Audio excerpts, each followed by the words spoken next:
کیا آپ کو پتا ہے کہ دنیا میں سب سے طاقتور چیز کیا ہے؟ پتا چلنا چاہیے، ہمیں سب کو معلوم ہونا چاہیے کہ دنیا کی سب سے طاقتور چیز کون سی ہے۔ مفتی سلمان اظہری صاحب نے بتانے کی مکمل کوشش کی ہے۔ آپ اس بیان کو 5 سے 7 منٹ میرے ساتھ مل کر دیکھ لیں، انشاءاللہ تعالی آپ کا ایمان تازہ ہو جائے گا اور آپ کو پتا چل جائے گا کہ دنیا کی سب سے طاقتور چیز کون سی ہے۔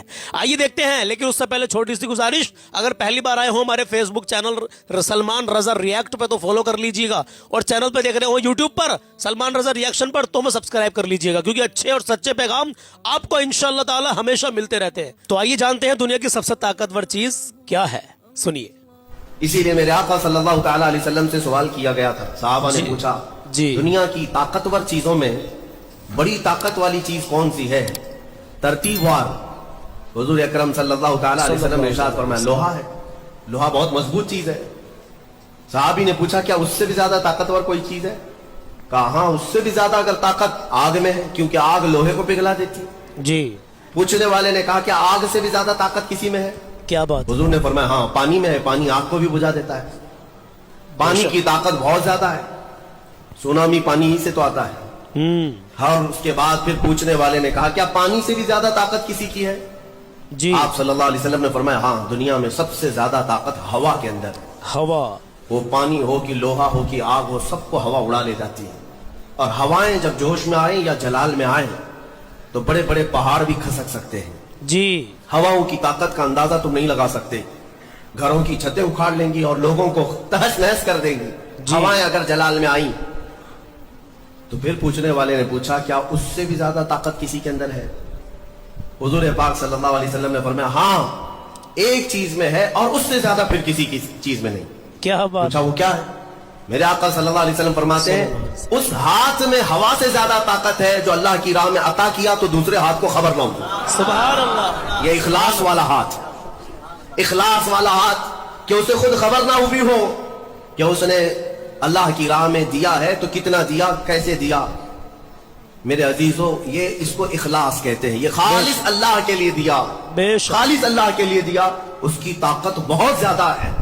اب آپ کو میں وہ نکتہ بھی سمجھا دوں، اولیاء اکرام کی کرامتیں سنتے رہتے ہیں، بے شک۔ میاں وہ کیا کھا کر کے اتنی طاقت بنائے تھے۔ غوث پاک رضی اللہ تعالیٰ عنہ بغداد میں بیٹھے ہوں اور دریا میں اگر سیلاب یا طوفان آ جائے اور کشتی بھنور میں پھنسنے لگے تو کئی واقعات ہیں کہ کشتی میں بیٹھے ہوئے مسافروں نے دیکھا کہ غوث پاک تشریف لائے، ان کی کشتی کو سل دیا، سنبھالا۔ جن کشتیوں میں پھٹن تھی یا پانی آ رہا تھا، یہ طاقت کیسے، یہ تصرف کیسے ان کے پاس حاصل ہوا؟ جی۔ کوئی کھانا پانی ایسا ہے دنیا میں جس کو کھانے کے بعد اتنی بڑی طاقت مل جاتی ہے؟ نہیں۔ میرے عزیزو، یہ اولیاء کاملین کے پاس جو بھی طاقت تھی وہ اخلاص کی طاقت تھی۔ بے شک۔ وہ جو عمل کرتے تھے وہ خالص اللہ کے لیے کرتے تھے، خالص اللہ کے لیے، اللہ۔ اور وہ اپنے آپ کو تک فنا کر چکے ہوتے اللہ رب العزت کی بارگاہ میں۔ اسی لیے میرے عزیزو، ان طاقتوں کے سامنے دنیا کی کوئی طاقت ٹک نہیں پاتی۔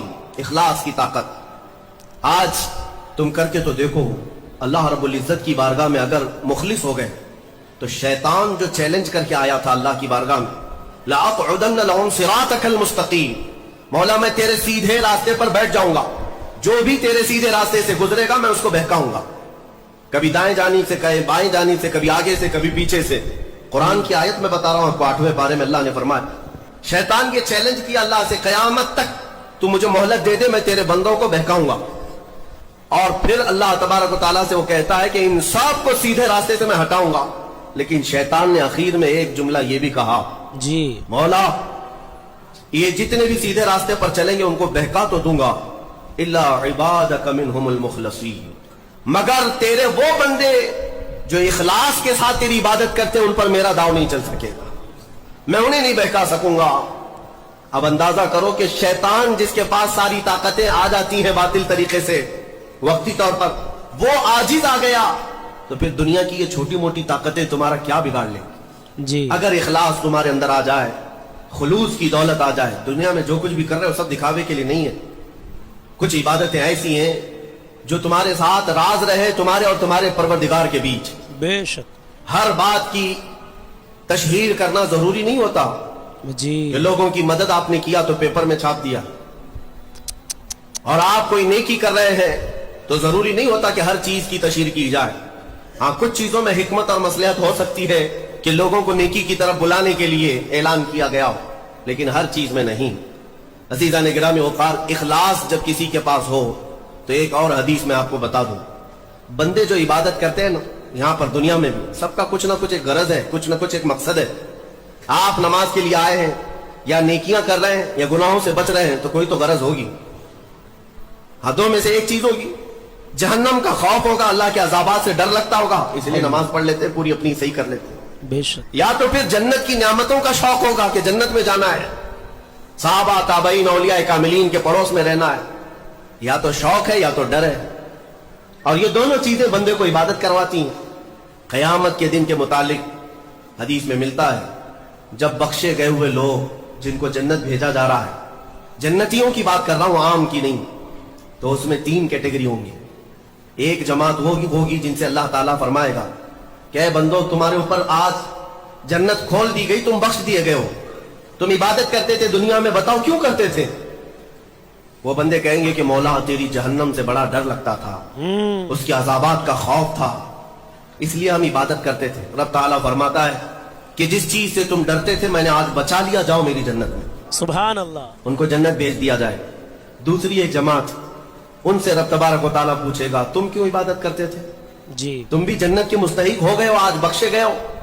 وہ لوگ کہیں گے کہ مولا ہمیں تیری جنت کی نعمتیں سننے کے بعد اس قدر شوق تھا کہ ہم وہ نعمتیں حاصل کرنے کے لیے دن رات عبادت کیے, ذکر کیے, تسبیح پڑھے, اور آج کامیاب ہوئے. رب تعالیٰ فرماتا ہے میری جنت کی خواہش کرنا بھی نہیں کی ہے, جاؤ میں تمہیں جنت دیتا ہوں. وہ سبحان بھی اللہ. جنت میں چلے گئے. سبحان اللہ. تیسری جماعت تھی, ان سے پوچھا جائے گا تم کیوں عبادت کرتے تھے, تم بھی آج جنت کے مستحق ہو گئے. وہ کہیں گے کہ مولا ہمیں تیرے جہنم کے عذابات کی بھی پرواہ نہیں, اور نہ ہی تیری جنت کی نعمتوں کی خواہش, بلکہ ہم تو صرف اور صرف تیری رضا کے لیے کرتے تھے. سبحان اللہ. کیا تو بات. راضی ہو جا, ہم جنت اور دوزخ کے لیے نہیں. تو رب تبارک و تعالیٰ فرماتا ہے کہ یہ میرے مخلص بندے ہیں, خالص پیور اللہ کے لیے کرتے تھے. رب تعالیٰ فرماتا ہے جاؤ میں تم سے راضی ہو گیا, تم بھی جنت میں. سبحان اللہ. سبحان اللہ. جنت میں جانے کا حکم دے دیا جائے, لیکن فرمایا گیا وہ جماعت رک جائے گی, وہ کہیں گے نہیں ہم جنت میں نہیں جائیں گے. اللہ. ایسا بھی کوئی ہے, وہ کہیں گے کہ مولا اگر ہم جنت میں جائیں گے تو اندر جو جنتی ہیں وہ ہمیں تانا ماریں گے, تم بھی جنت کے لیے کرتے تھے اور بولے کچھ اور ہو, بدلہ تو تم نے بھی لے لیا عبادتوں کا, ہمیں اپنی عبادتوں کا بدلہ نہیں چاہیے. رب تبارک و تعالیٰ فرماتا ہے میری رضا یہی ہے کہ تم جنت میں چلے جاؤ, میں تم سے راضی ہو گیا. سبحان وہ اللہ. پھر رکے رہیں گے کہ مولا ہم نے جنت کے لیے نہیں تیری رضا کے لیے کیا ہے. پھر حکم ہوگا فرشتوں کو کہ ان کے ہاتھوں اور پیروں میں بیڑیاں باندھو اور کھینچ کے جنت میں لے جاؤ. سبحان اللہ. وہ ایک جماعت ایسی ہے. سبحان یہ اللہ. کون لوگ ہیں جو مخلصین ہیں, سبحان اللہ. خالصتاً اللہ کے لیے عبادت کرتے تھے. عزیزان گرامی وقار, جو اللہ رب العزت کے لیے کرنے والے لوگ ہیں, اللہ تعالیٰ ان کو ہمیشہ ذلت اور رسوائی سے محفوظ رکھتا تو ہے. میرے عزیزوں کو سمجھا آپ نے, کچھ فکر ہے, الحمدللہ اللہ کو راضی رکھے, اللہ جس حال میں آپ کو رکھے اللہ کا شکر ادا کرے. میرے عزیزوں دیکھو میں آپ کو بتا دوں, اللہ کو راضی رکھنے کا مطلب یہ ہے الحمدللہ کہ سارے نیک اعمال کرتے رہے میرے عزیزوں. لیکن کتنی بار میں نے آپ کو بتایا ہے کہ اللہ رب العزت جب کسی بندے سے ناراض ہوتا ہے تو اللہ اس سے سجدوں کی توفیق چھین لیتا ہے. سوچیں, غور و فکر کریں کہ جو لوگ نماز نہیں پڑھ رہے, نماز پڑھنے نہیں جا رہے, تو وہ اپنی مرضی سے نماز پڑھنے نہیں جا رہے. وہ یہ نہ سوچیں کہ ہم اپنی مرضی سے نہ جا رہے, بھائی اللہ تم سے ناراض ہے. ہاں, کیونکہ جب اللہ کسی سے ناراض ہوتا ہے تو اس سے وہ سجدوں کی توفیق چھین لیتا ہے. اب وہ نمازوں سے دور ہے, نمازیں نہیں پڑھ رہا, تو سمجھے وہ آدمی اپنے گریبان میں جھانک کر سمجھے کہ یار اللہ ہم سے ناراض ہے, ہم نماز نہیں پڑھ رہے. ہاں میرے عزیزو, اللہ کو راضی رکھیں. وہ تیسری جماعت کیا کہہ رہی ہے میرے عزیزو, نہ دوزخ کی فکر نہ جنت کی فکر, صرف یہ فکر تھی کہ اللہ راضی ہو جائے, اللہ ہم سے راضی ہو جائے. آپ کی ہمیشہ یہ نیت رہنی چاہیے, جو بھی کام کریں اللہ کی رضا کے لیے کریں, اللہ ہم تم سے راضی ہو جائے. میرے عزیزو اس بیان نے واقعی دل جیت لیا. انشاءاللہ میں بھی نیت کرتا ہوں, آپ بھی نیت کریں, آئندہ سے جو کام کریں گے, اب تک جو کیا سو کیا, سچی توبہ کریں اللہ کی بارگاہ میں. آئندہ سے نیت کر لیں آج ہی میرے ساتھ ساتھ کہ آج کے بعد جو بھی نیک کام کریں گے صرف اور صرف اللہ کی رضا کے لیے کریں گے, بس کہ اللہ ہم سے راضی ہو جائے انشاءاللہ تعالی. یہ دیکھیں ہمارے صاحبزادے بھی آ گئے ہیں, محمد اسد رضا نوری. بیٹا سلام کرو. السلام علیکم. وعلیکم السلام. ماشاءاللہ, اللہ تمہیں خوب بہترین با عمل عالم دین بنائے, اور آپ کو MBBS ڈاکٹر بھی بننا ہے انشاءاللہ. کہو انشاءاللہ. انشاءاللہ. ہاں, کو بہترین عالم دین بھی بننا ہے اور MBBS ڈاکٹر بھی بننا ہے, ان کی خواہش ہے. اور اللہ رب العزت انہیں باعمل عالم دین بنائے. آمین یا رب العالمین. تو میں کہہ رہا تھا آج کے بعد ہم تم جو بھی کام کریں گے نیت کر لیں آج سے ہی کہ بالخصوص اللہ کی رضا کے لیے کریں گے, اللہ ہم سے راضی ہو جائے. ہاں میرے عزیزو, اپنا خیال رکھیں, اپنوں کا خیال رکھیں. ہمیں فیس بک پہ دیکھ رہے ہوں تو ہمیں فالو کر لیں, اور یوٹیوب پہ دیکھ رہے ہوں تو سبسکرائب کر کے رکھنا, تاکہ آنے والے اچھے اور سچے پیغام آپ کے پاس پہنچتے رہیں گے انشاءاللہ تعالی. اللہ حافظ, ملتے ہیں کل کسی نئے پیغام میں. اپنا خیال رکھیے گا. ہندوستان زندہ باد, ہندوستان زندہ باد, ہندوستان زندہ باد, ہندوستان زندہ باد. زندہ باد, زندہ باد. سبحان اللہ. ویڈیو کو شیئر کر دیجیے گا آگے.